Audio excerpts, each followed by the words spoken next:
নির্দেশ দিয়েছেন। অর্থাৎ আমরা যা ইবাদত করি সেখানে মধ্যে সর্বোচ্চ ইবাদত হলো কি? জিকির। যদি মহান আল্লাহ তাআলা বললেন তোমরা সর্বদাই আমার কি করো? জিকির করো। মহান আল্লাহ তাআলা এটা কোথায় বলে? সূরা আহজাব এর 41 ও 42 নং আয়াতের মধ্যে ইরশাদ করে, ইয়া আইয়ুহাল্লাযীনা আমানু যকুরুল্লাহ যিকরান কাসীরা ওয়াসাব্বিহুহু বুকরাতাও ওয়া আসীলা। হে মুমিনগণ, তোমরা আল্লাহকে অধিক স্মরণ করো এবং সকাল সন্ধ্যায় তার পবিত্রতা ঘোষণা করো। সুবহানাল্লাহ বলুন না সুবহানাল্লাহ।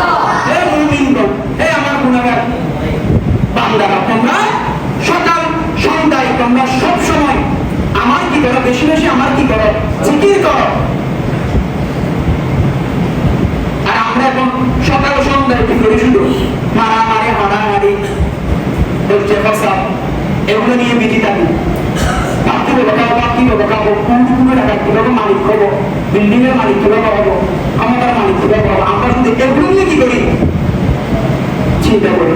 মহান আল্লাহ তাআলা বলতে লাগলেন এগুলো আমি অটোমেটিকলি দিয়ে দিব। তোমরা শুধু আমার কি করো? ইবাদত করো।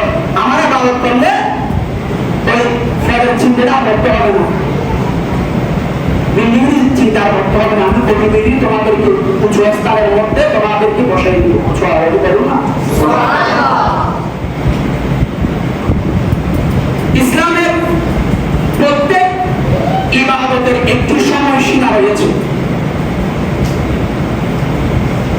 প্রত্যেকটি ইবাদতের কি রয়েছে? সময়সীমা। কতক্ষণ করবেন, কি করবেন, কিভাবে করবেন, কতটুকু করবেন, একটু কি রয়েছে?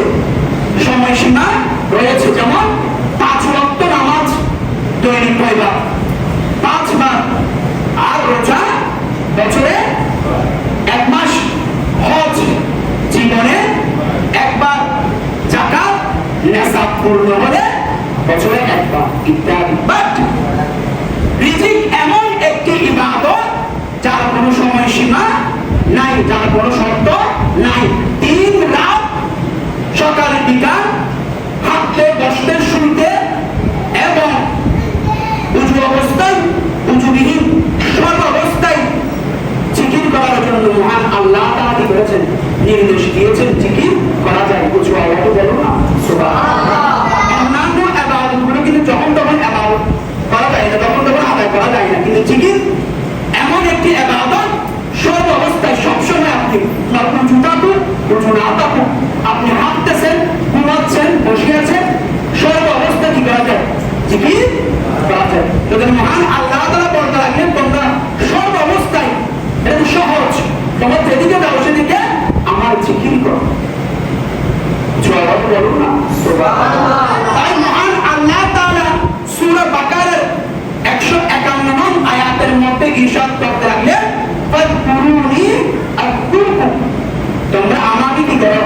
স্মরণ করো, আমি তোমাদেরকে কি করব? স্মরণ করব। তো মহান আল্লাহ তাআলা আমাদেরকে স্মরণ করবে মানে কি?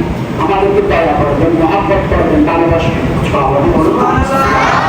মহান আল্লাহ তাআলা বলতে লাগলেন, বান্দা তোমরা আমাকে কি করো? স্মরণ করো, আমাকে ডাকো, তাহলে আমি তোমাদের কি করবো? স্মরণ করবো, তোমাদেরকে দয়া করবো, ভালোবাসবো।